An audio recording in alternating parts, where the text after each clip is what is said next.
Hello and welcome back to Command Stack. I'm Ken, And I'm Garrett. and today is our review for Gen Con 2024.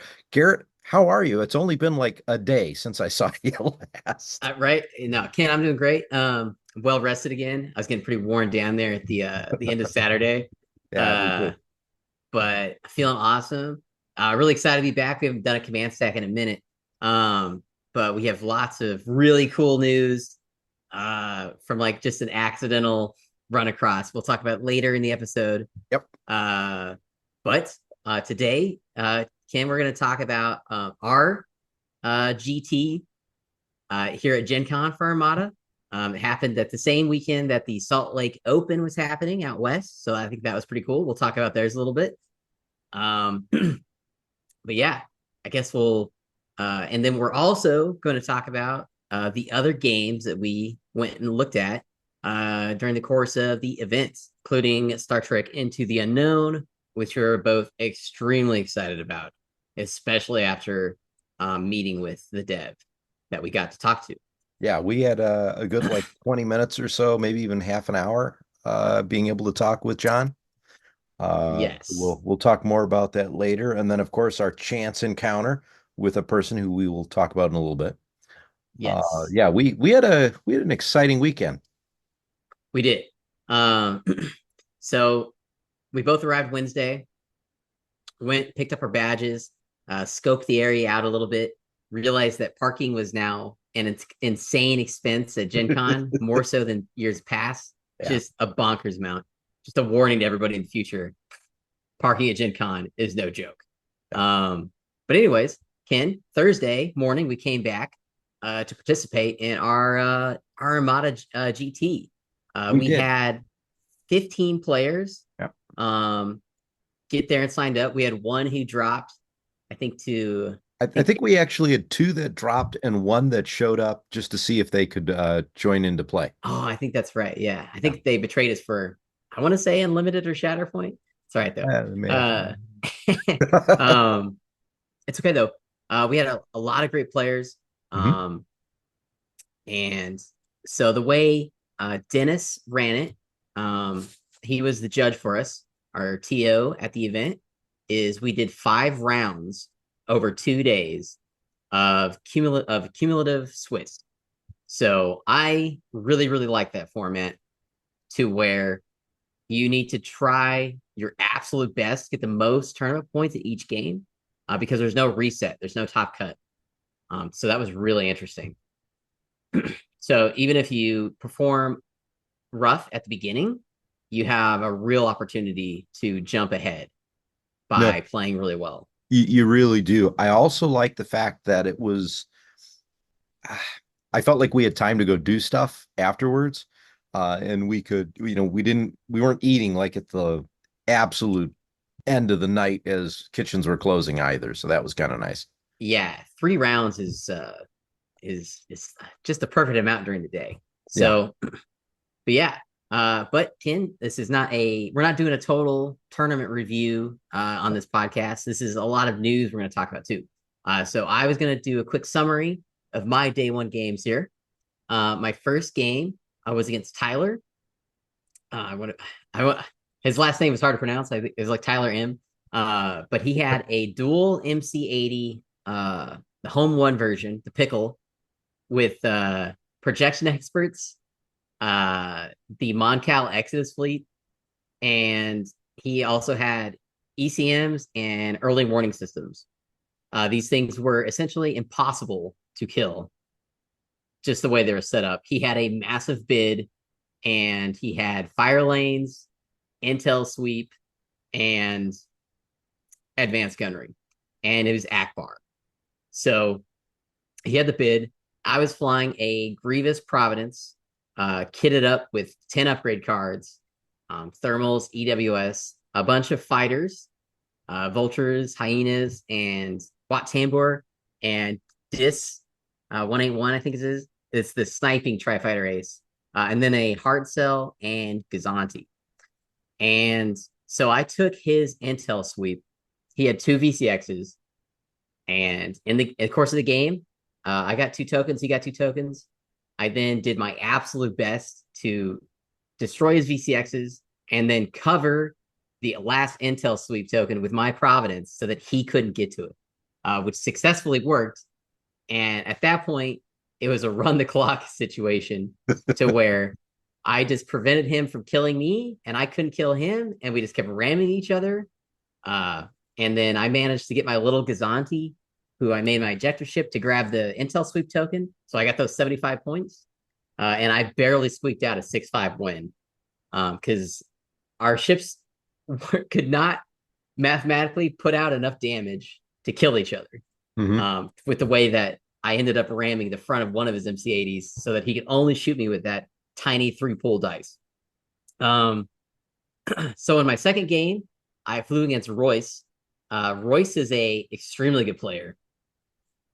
He has this really clever Piet fleet that contains a Simoon, a Demolisher Gladiator, and then the classic TIE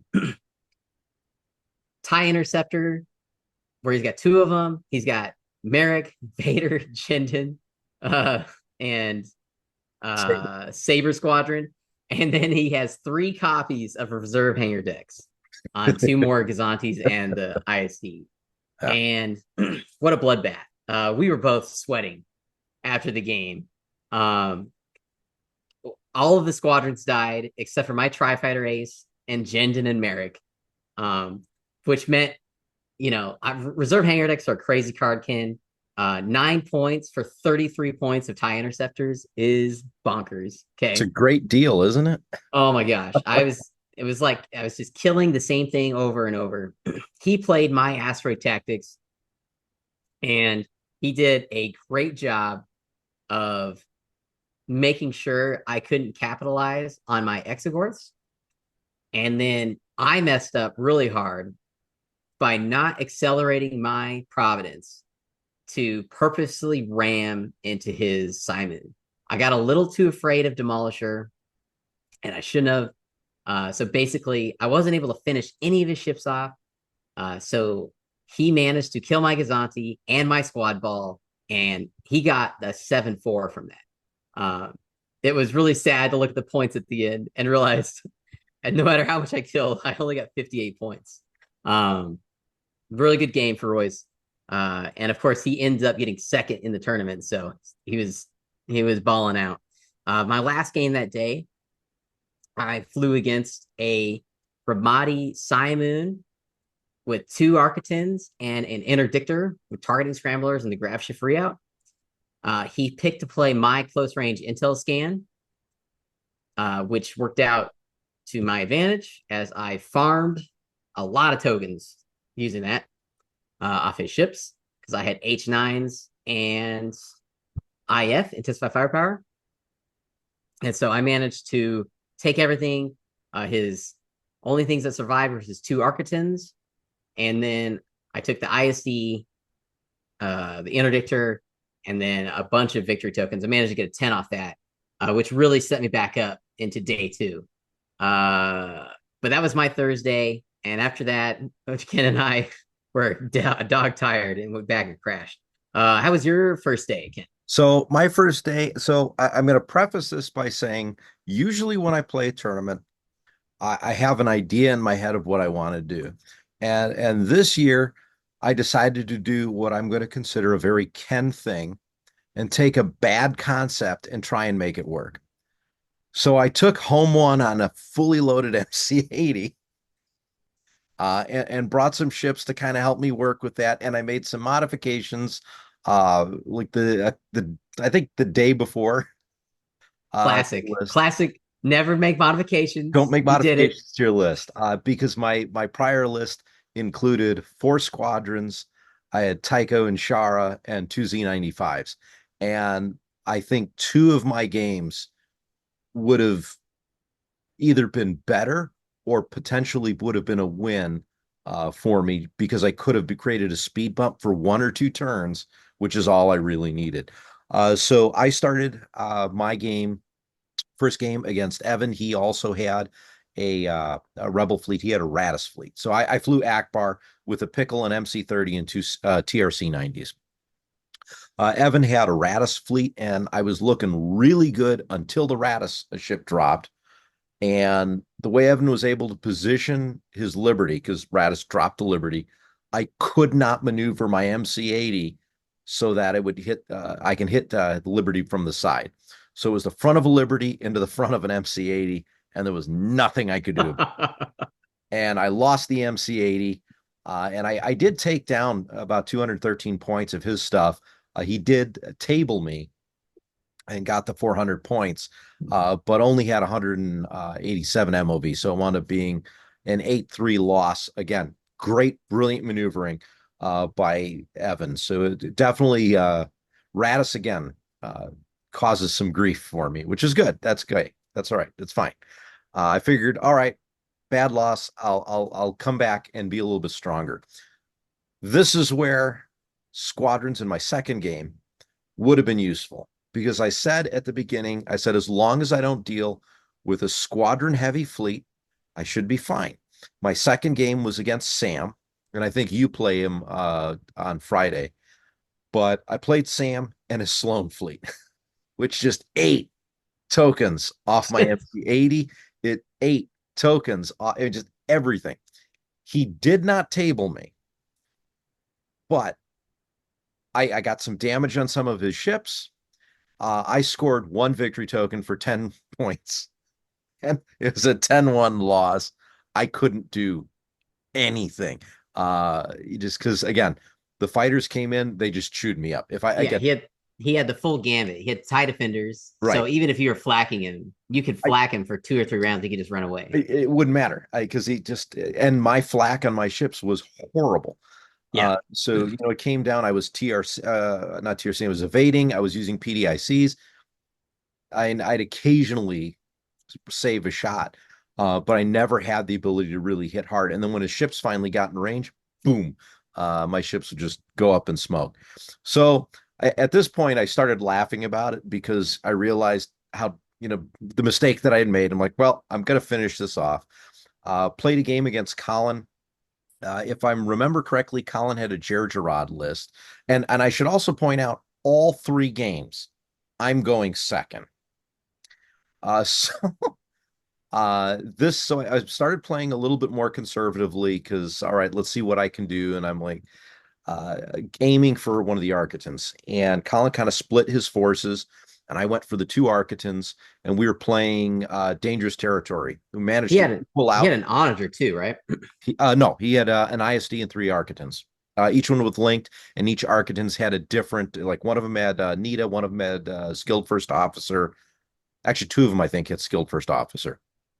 But anyway, we tied off on the victory points for Dangerous Territory, and he wound up taking, I think it was Jaina's Light. So I had Jaina's Light and Tanta V4 as my 2 TRC 90s. And then I knocked out one of his Architans, and that was it.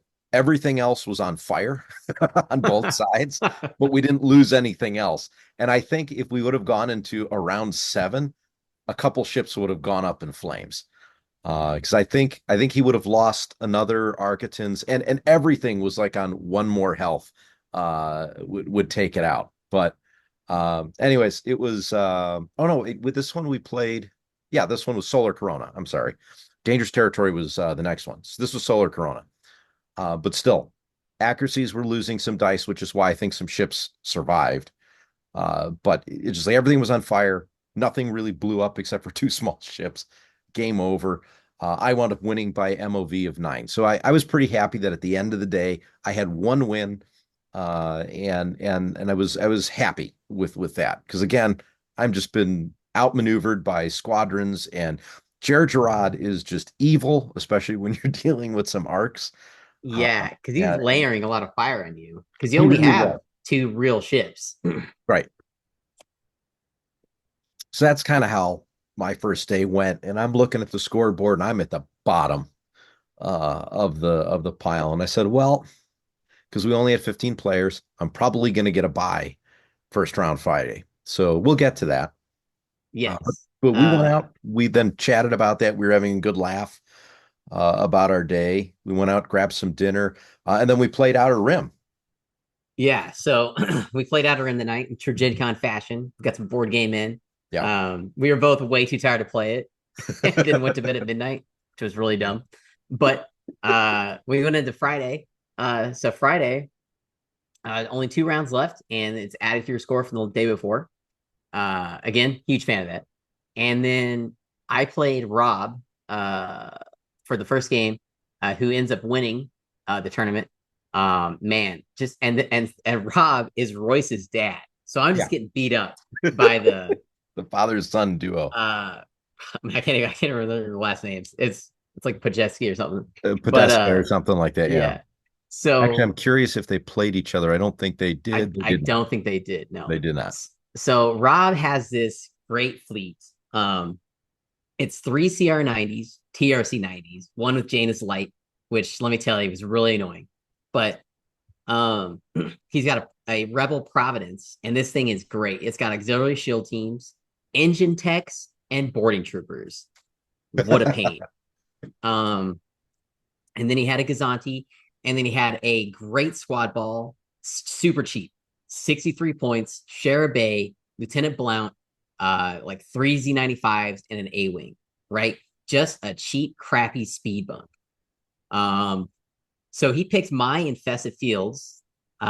He accidentally awards me an extra asteroid so I can grab it first, which was very kind of him. Uh, I mean, not on purpose, but obviously. So I tie up those points, which I desperately needed, and then we start fighting, and I do my best with the pass tokens I have to delay the boarding trooper action as long as possible. But essentially, he comes in, right? I try and keep the battle from starting as long as I can, because the TRC 90s, right, are just going to shred me with that stupid like con fire, add in a die, double it. So I kill one of the CR 90s, and then I wipe out a squad ball. Uh, but at this point, his Providence has finally gotten on target. And I made the mistake of getting my fighters out of zone to where I can't kill them myself to get my Grievous tokens back to make sure I can survive. But I don't know if it would have made too much of a difference. That Providence hit like an absolute truck after its boarding trooper. And then I got finished off by his CR90s. Another brutal, sweaty 7-4 loss. And we were playing as fast as we could because we had to move the obstacles, place exit course, do exit course. I don't think we got to our 6th round, which honestly really saved me because I was going to get tabled. I like sacrificed my Gazanti between his Providence and my hard cell to make sure it would speed bump. So the heart, because if that Providence got in close range, I was donezo. But I speed bumped it, sacrificed another 31 points to not get tabled. That worked out. And then that was it. So another super good game. Rob's a great player. And then, so that sent me back down, and I got to play Sam's fleet. Ken talked about his Sloan, Simoon, Demolisher, Gazanti.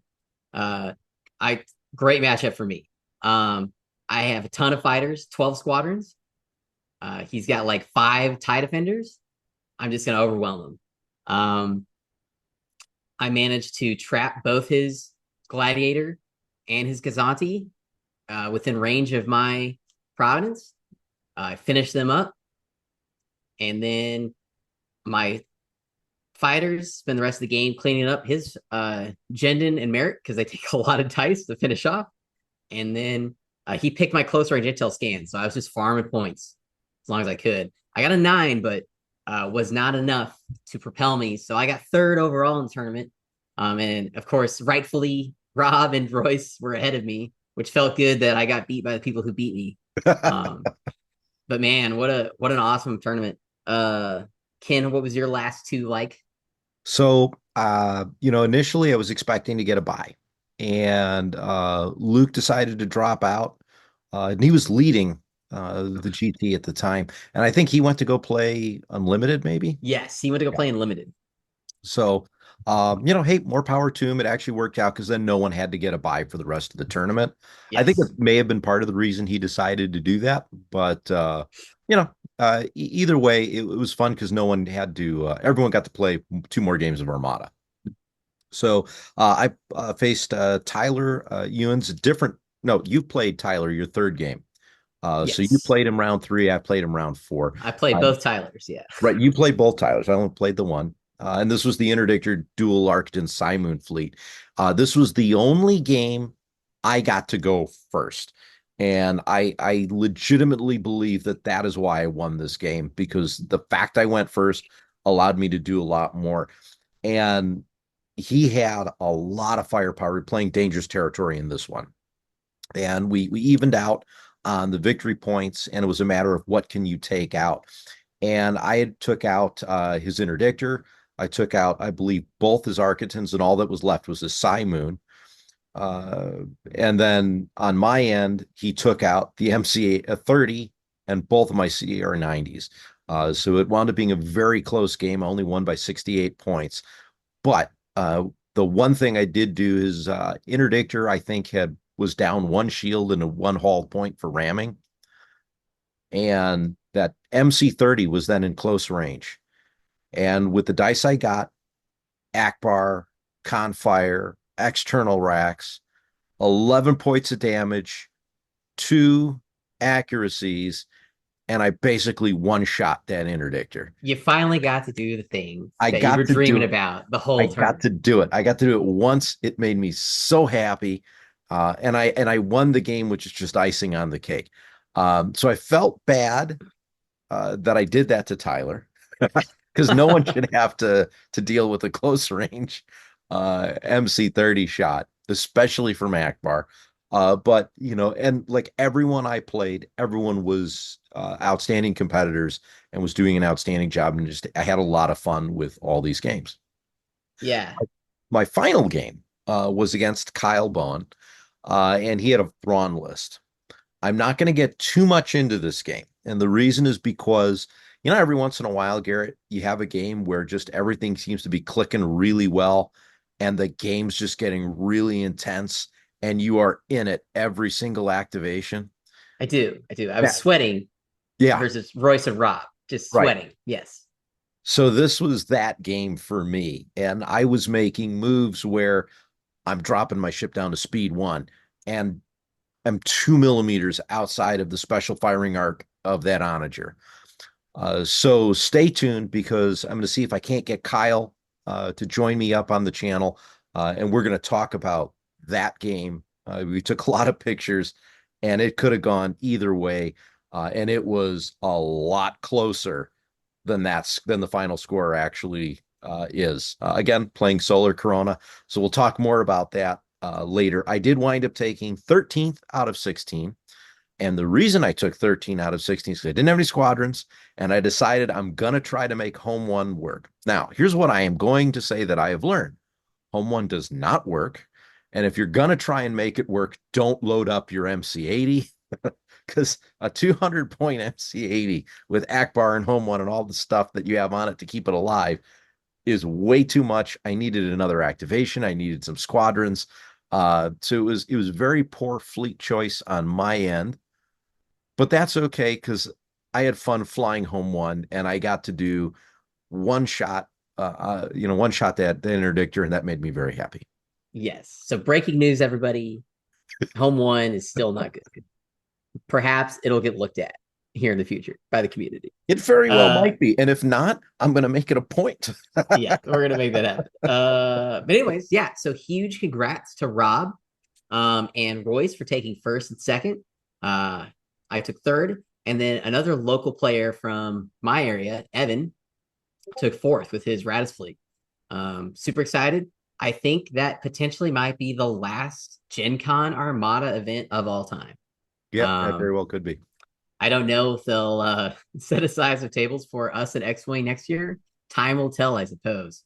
Um, I also wanted to shout out the Salt Lake Open that Mhm. happened Saturday, Sunday, and I had a little bit invested here. I sent them some fun prizes to add to the GT stuff.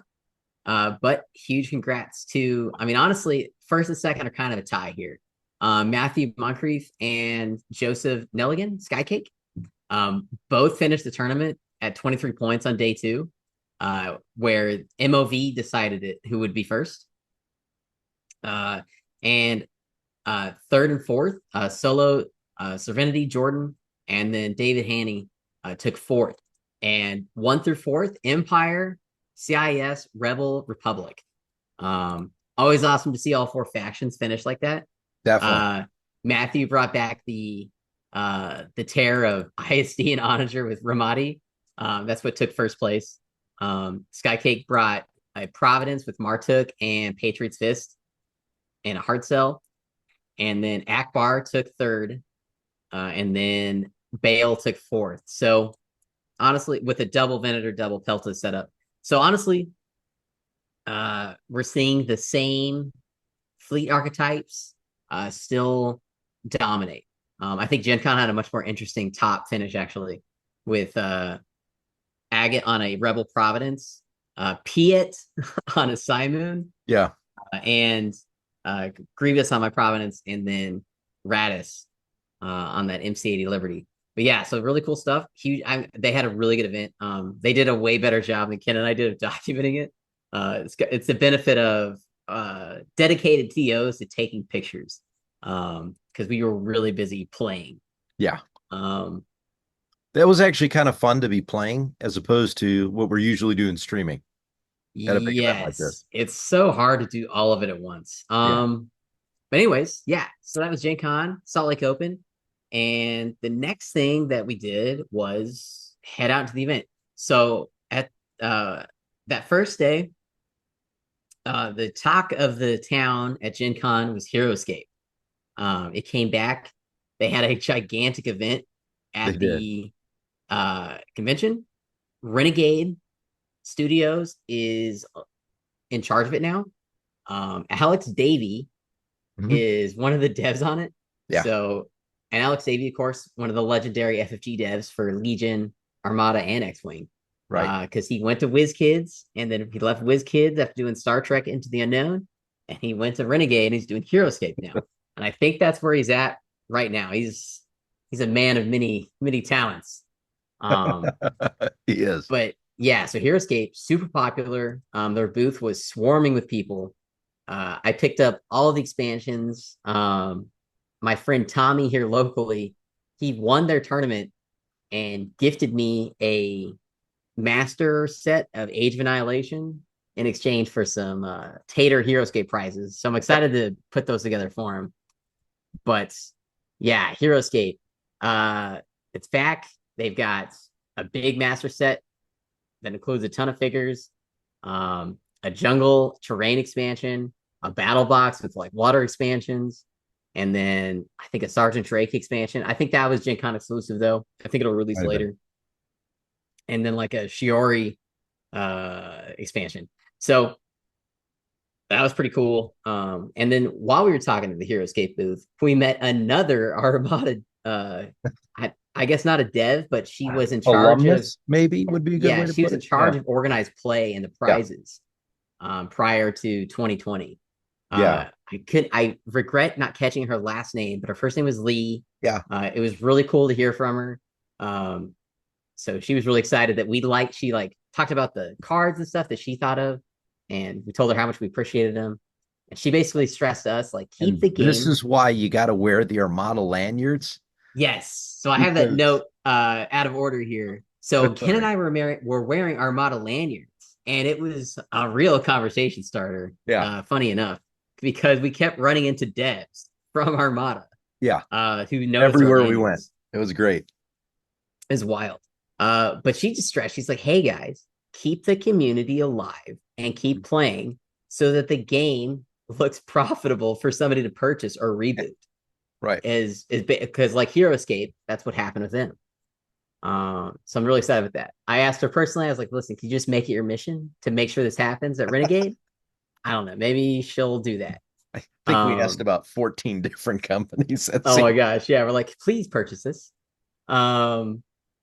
Super fun. So yeah, HeroScape. It's in. I think I also visited the Renegade Axis and Allies booth. So I'm a huge Axis and Oh Allies fan. man, Garrett, you were having fun. Ken was like in trying that to booth. hold me back. I was like, should I buy all of this or not? But I just bought a neoprene mat. So um that was pretty awesome. But then that night, Ken and I played Star Wars Outer Rim with Mhm. Rob and Royce. That was a ton of fun. If you've never played Outer Rim, that is an awesome game. And we played with the expansion, so that was unfinished business, and we included the ambitions, I think they're called. So it took us a couple hours to play, but then we were teaching Rob and Royce how to play, and we were also kind of thumbing through the rules to find out, can we do this with these pieces and everything else? So some new stuff for us to learn. And I haven't played it for a while, but I forgot how much I really enjoyed the game. Yeah, And it was an absolute blast going all over the galaxy, doing well with just having a good time, really with you guys. the only And downside was the while we were pandemic, playing, there was a pandemic tournament happening, yeah, and they like hooked up, and we're like in the convention hall, and they hooked up their microphone to yeah. like the convention hall speakers, and we're talking as loud as possible. It was ridiculous. It I'm still wasn't salty about it. it wasn't so bad if it was just like, hey, you only have so much time, but they were going through, here's the cards that are being drawn, and then marking down who had outbreaks and everything else. So I mean, it became distracting mid game, a little bit, but I mean, that's Gen Con, and Yeah, when you yeah, have that many people in one spot, you're bound to run into things like that. distracting understatement. Anyways, so yeah, that was the end of Friday for us. Yep. And so Saturday was our dedicated search and destroy vendor locations, right? Yeah, we Um, hit a lot. so first, quick mention: we talked to Monster Flight Club, who do a Cyberpunk Combat Red Ministers game. It's like a futuristic, kind of like Cyberpunk 2077, different universe, same Cyberpunk ideas. Uh, we and then again, our model lanyards. We meet another FFG dev who now works there. Yeah. A gentleman by the name of Mac. I can't remember his last name. Yeah. I got to go look it up. But I was like, is this? Like, it was ridiculous. Like Yeah. everybody we talked to worked on Armada. Hmm. So, and I was like, okay, each of these games that has an Armada dev, like, all right, so there's some magic here Hmm. that they're sprinkling around. It just worked out really weird because, as you know, there's thousands of games and studios at Gen Con. Yeah. It's like, what are the chances? Yeah. 30 aisles of games, or of game companies. And there had to have been, I don't know, at least a couple hundred brand new, like not even released yet games that were being demoed. And, of course, then you have stuff that's ancient and old too. But, it was a lot of games, a lot of people, but you could tell that, some of the spots, especially the ones we visited, you really had, with the Armada devs there, or former FFG Armada devs, that there was, like you said, something special that went into each one of those. Right.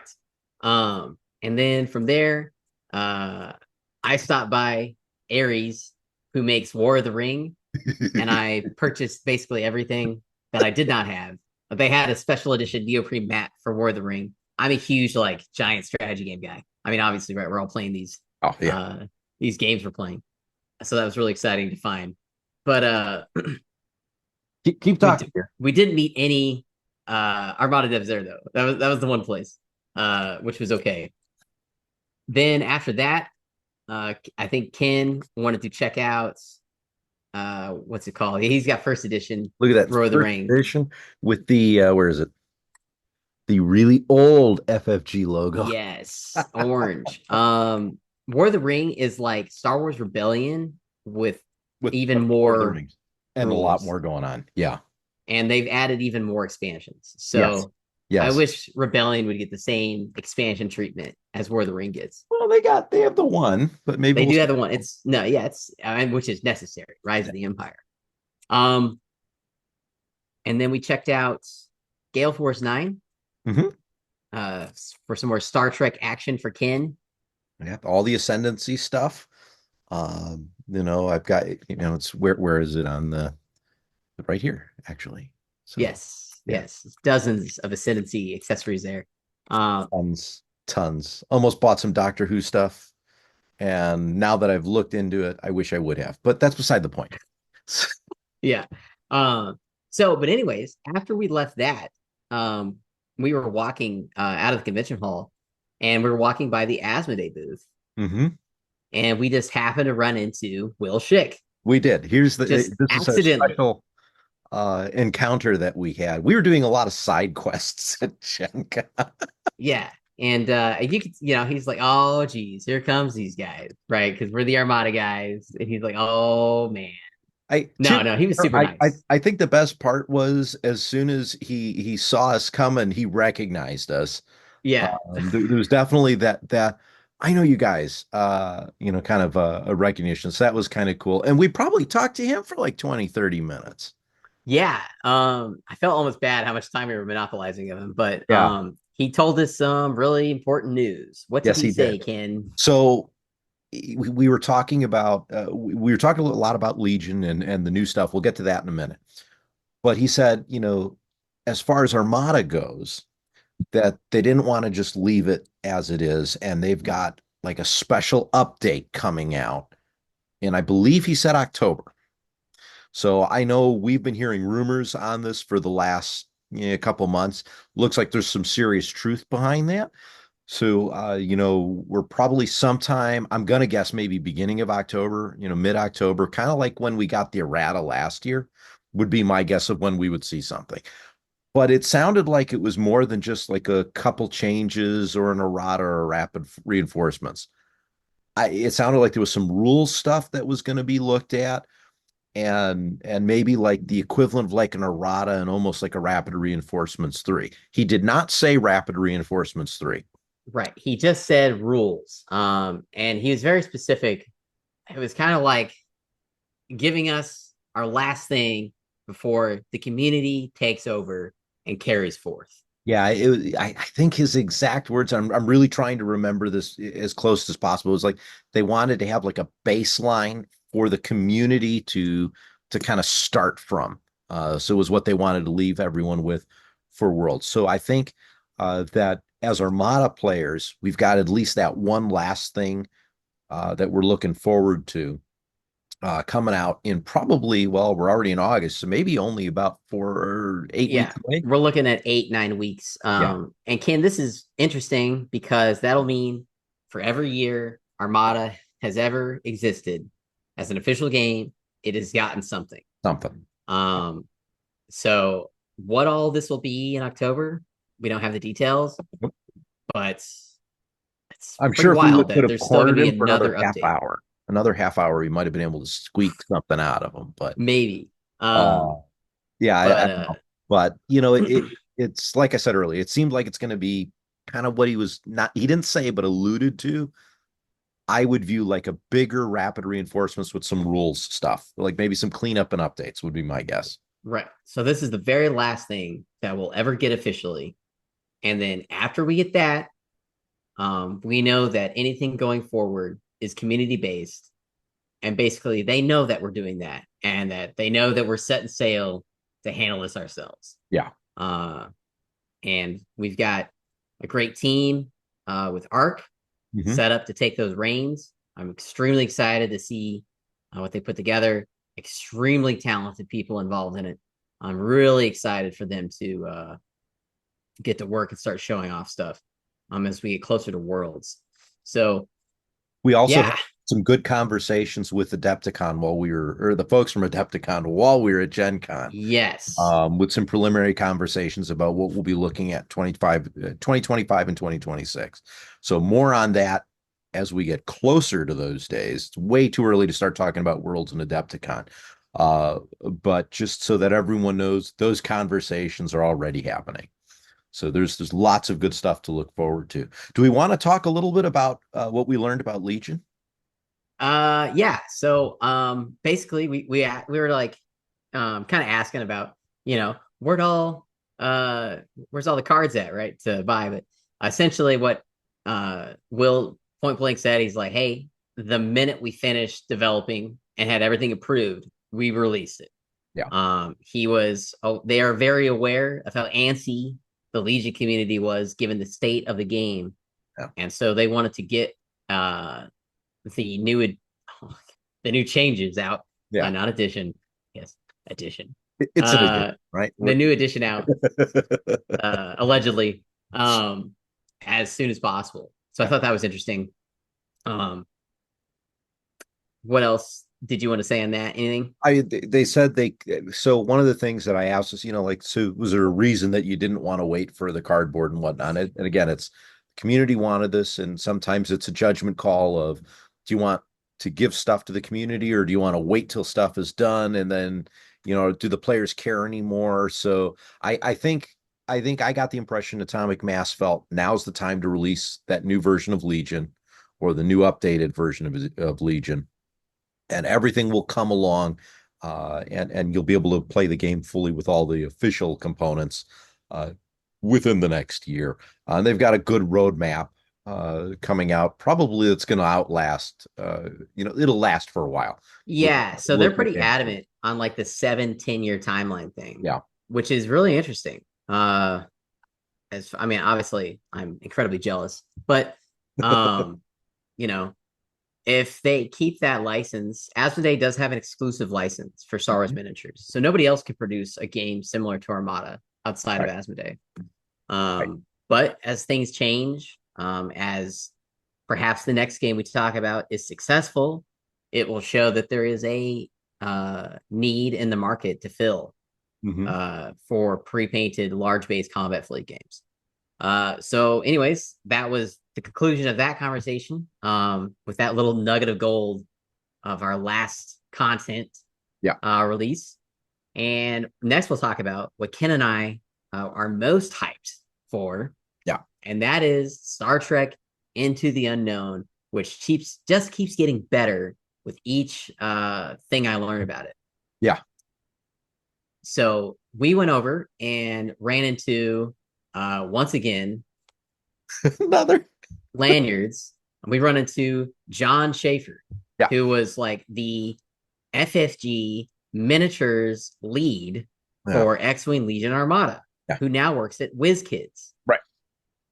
And so he saw the Armada lanyards, and of course we talked a little bit about Armada, the fun things that he got to do, and a lot of the work that was going on pretty much up to the time that AMG took over. Right. Up to the very end. Yeah. So we didn't get very much in terms of like, this is the specific details of every little thing that we were planning. But we had a good conversation. Kind of, it led us into talking about Star Trek Into the Unknown. And so right off the bat, they were unboxing right there the core set, so that we could, anyone that came by to see the demos, which was just, the demos were the preview kit, which I got over here. So just the Defiant and the one attack ship. If you're interested in seeing the demo, there's a video. I'll have a link in the description for that. But we had the Enterprise D sitting there on the table, and that was a good, probably about yay big. And the saucer section came off. There was cards for how the ship's going to work when it's separated, so it's two pieces instead of one, which I thought was really cool. There was the Constellation ship in there. The registry was that of the USS Hathaway, which I forget what season it was, but it was the one where Riker and Worf and Wesley were on the Hathaway to do like a simulated battle, as if the Borg were going to come and attack him, kind of a thing.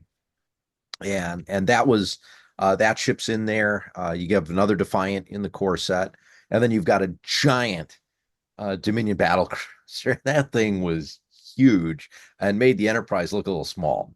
Yeah. So let's talk about this core set. So it's $150 retail. I pre-ordered it from my local game store. I think they gave me like a small discount, which was awesome. So always check with your local game stores.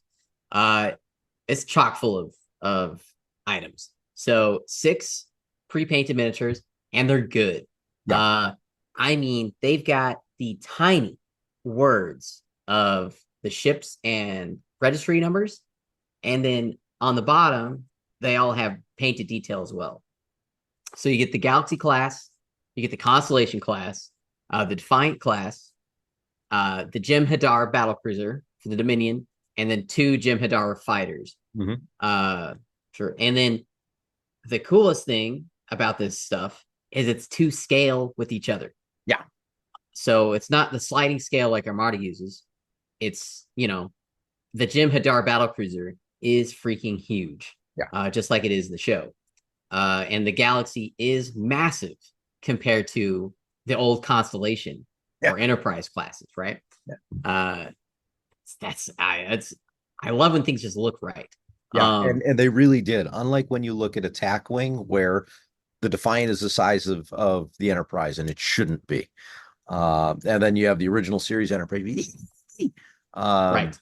So yeah, they're really paying attention to this. And one of the things that we were talking about with John was that they're going to places like the Star Trek Encyclopedia and Technical Manuals and Memory Alpha, and that when they're really kind of in a spot where, well, the Defiant could be yay big or somewhere in between, they'll work with Paramount to find out this is relative size what it should be.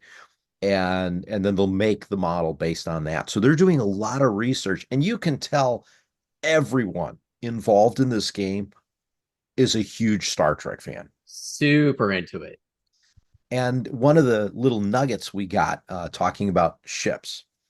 So there'll be more expansions coming out. I don't think we were told exactly when they were coming out. I got the impression it'd be after Christmas for the first major expansion. I don't know if you remember. So that's one thing I wrote down. He did not give a timeline. However, I'm guessing they'll definitely be trying to get for Christmas because the holiday sales, right? Right. The first expansion is called Rising Tensions, Mm-hmm. and this is the Klingon one. Mm-hmm. So it's going to come with a Warbird, and I don't know if it's coming with multiple Warbirds, perhaps. But it's also coming with the Valorant. I think that's the Sounds right like word. the Romulan expansion. No, this is not Romulan. He said it was very specific Klingon. Okay.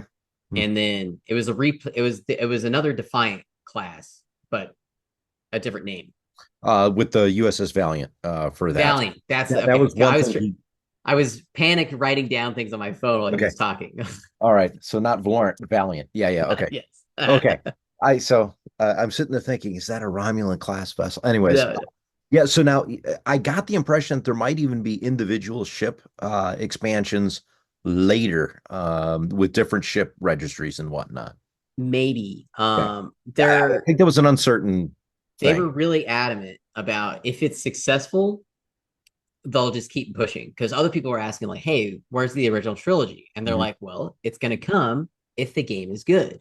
So go out and buy a bunch of core sets and right. I think the biggest thing here is, and I don't know if they'll do, I think the biggest thing is this campaign book scenario idea.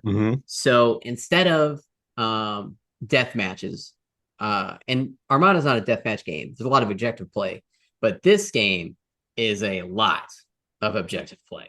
Yeah. Very, very rich in scenarios. And I'll let Ken talk a little bit about how you're given situations and complications, and then how that adds to replayability. So one of the neat things about how they've framed each scenario is it's like playing out a Star Trek episode. So you're going to pick a mission. You're going to get that general overture where here's how setup happens in that first few minutes of an episode before you get the main titles. And then you get into the situation, which is like the first act of an episode. And depending on how that winds up working out, in terms of influence, because it could be on the Dominion side, it could be on the Federation side, or maybe there's Klingons down the road, will eventually get to a point to where a complication occurs. And you want to do your complication because you know what that winds up being, and you can position yourself in your ships to take advantage of that. But if you don't have enough influence, you're going to do the opponent's complication. And then it flips out to be more advantageous for the other player on the other side of the table. So what's neat is you've got a whole bunch of different ways to go about it. So if you're playing, let's say Garrett, you and I meet up at a store, you're going to have your set of your situation and your complication. On my situation, my complication. We'll put together, and we'll select that mission, that overture, and then we'll kind of put them down. And then depending on how the influence tracker works out, we might play my situation, but get your complication. Or maybe it's just 100%. Well, Garrett's doing great. We're playing his side of it, and I win by a random fluke at the very end of the game. But it's designed in such a way where it's going to be easy to meet up with your friends at the store. And in terms of if you want to play part of the campaign component of it, let's say Garrett has been able to get out and play like 7 different games in the campaign, and I've only had a chance to play 2. We could get together, and there's rules that'll be in the campaign booklet to kind of help balance out the fact that, okay, maybe I need a couple more points to build up my fleets. And maybe Garrett needs to take a few officers off. Maybe they're having shore leave or something, and that'll balance it to play particular missions. So I think that's really cool. They gave a lot of thought to how they're doing organized play. And it's just nifty, and it's more scenarios, it's more missions, and with every organized play, whether it's I don't recall if he said how frequent it was going to be, but WizKids tends to do things on a monthly type basis. Yeah, he didn't give a timeline. They're very specific about how important organized play is, Yeah. and how it's going to be a unique experience. And they didn't talk about prizes or anything, but I'm sure it'll probably be like, special officer foil card based or whatever. Right. Probably acrylics, depending. We don't know. As this would be speculating.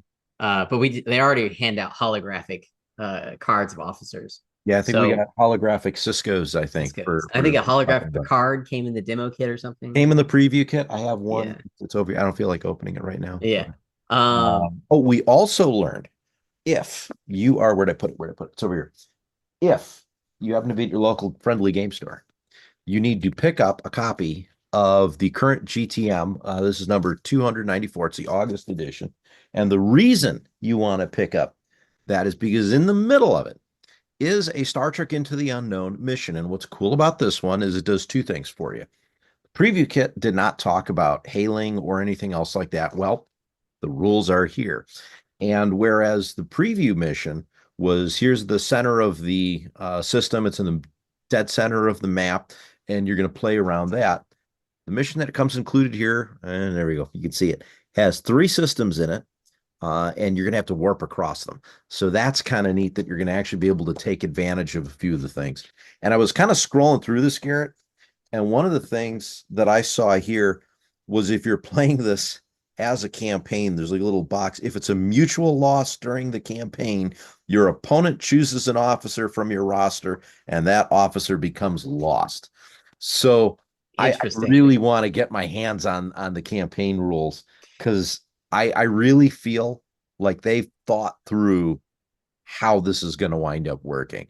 And there's really balancing it for so much. I am really excited for a lot Yeah. to see with Into the Unknown. I think one of the best parts is this is not a feel bad lose to Sloan type of game, get tabled.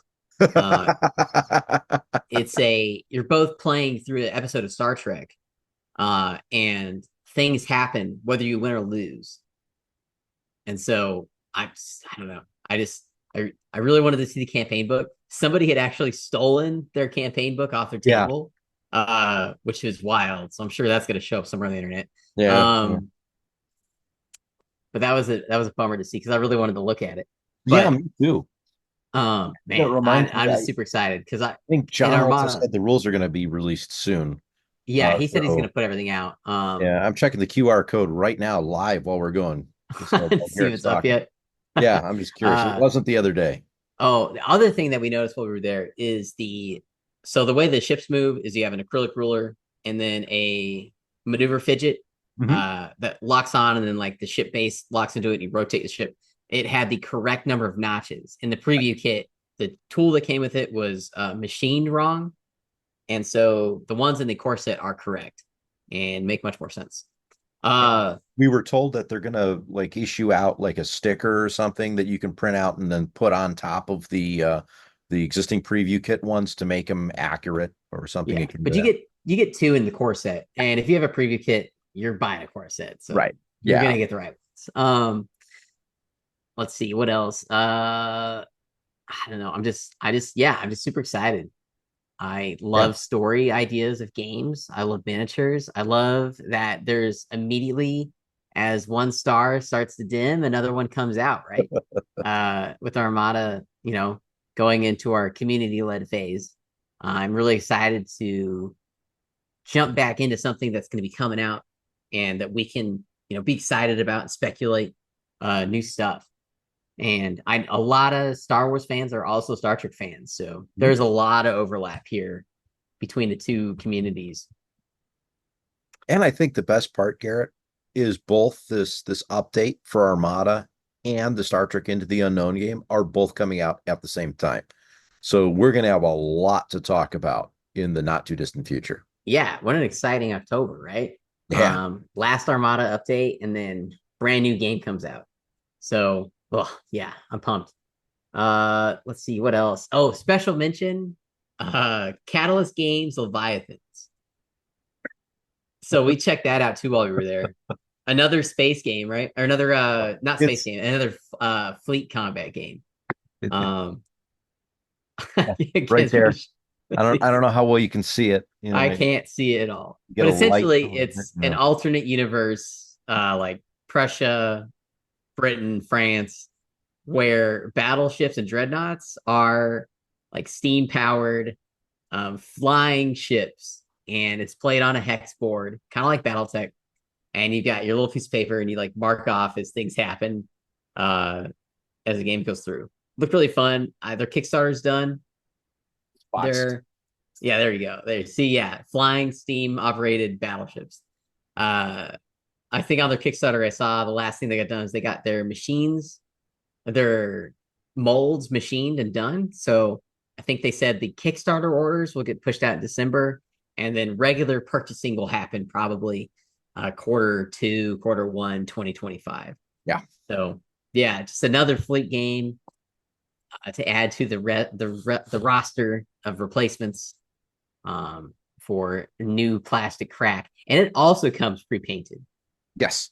I'm actually So really looking forward to Leviathans because already got it from when that yeah, came out. it looks And I'm really looking. relaxing because you don't need any components. It's just a piece of paper and then your ships, and then you just And kind of I'm and your hoping dice. that the mats that are released for the game. So the ones here are that the nice solid cardboard. But it's like a Monopoly game board type Yeah, thick. To it's that's what comes in that box. Minis are great. They're already painted and everything else, and you can have a lot of fun playing it. And the ships are, I forget the material, but you can easily use dry erase markers on it to mark off damage, what weapons you've used, etc. And what's neat about Leviathans is different weapons use different dice. So some are going to be D12s versus D6s, etc. And obviously, the higher number you need, the easier it's going to be to hit with certain weapons over others. So a lot of fun. One thing I will say that I learned during Gen Con is that Garrett, you and I have very similar tastes oh, in in games we games, like yeah. to play. Because I got War of the Ring over here, I've got Leviathans over there. We both play Armada, obviously. Outer Rim, Rebellion. I've got the old Milton Bradley Axis and Allies thing over here. That and Axis and Allies Europe. Oh, I'm looking over here, Garrett. I got Risk 2210 on the Oh shelf yeah, yeah. also. Another special mention. They've reprinted a Risk 2210, which I was a huge fan of when I was Yeah. like a teenager. I almost bought that, but it was just getting out of hand. Yeah, I had to pull him away. He was ready to back the U-Haul truck up to Renegade and just buy everything, folks. And Yeah, it was Renegade is great. currently, I think, my favorite company. Just out of the blue, just became that. But yeah, so everyone look forward to a special Lion Radio episode with the new scenario for Star Mhm. Trek Into the Unknown. Be Unfortunately, I filming won't that be sometime. involved because I'm in Kentucky, so I'll Yeah. just be sad and watching it. Yeah. Uh, You know what, Garrett? Maybe I have to make a trip down to Kentucky and That'd be a I'll lot. bring the Star Trek stuff. I'd appreciate it, but that'd be a lot. Let's see. Anything else we want to mention? Do we want to mention the Chicago Armada tournaments? So that is coming. Details on that are coming soonish. I have not gotten the final word on when it is going to be. Uh, but what I'm hearing, it's like that second weekend in October, which is like the 12th, 13th. I am hoping to have some definitive information on that. Probably, I'm going to get it like tomorrow morning, just Yeah. because we're Now, recording this now tonight. here's the real thing. Here's the real thing. We have to make it. I don't know. We can't time it. But like, no matter what, if it is happening, we've got to make the new rules part of the tournament, even if it comes out like the day before. I don't know. Like, it has to happen.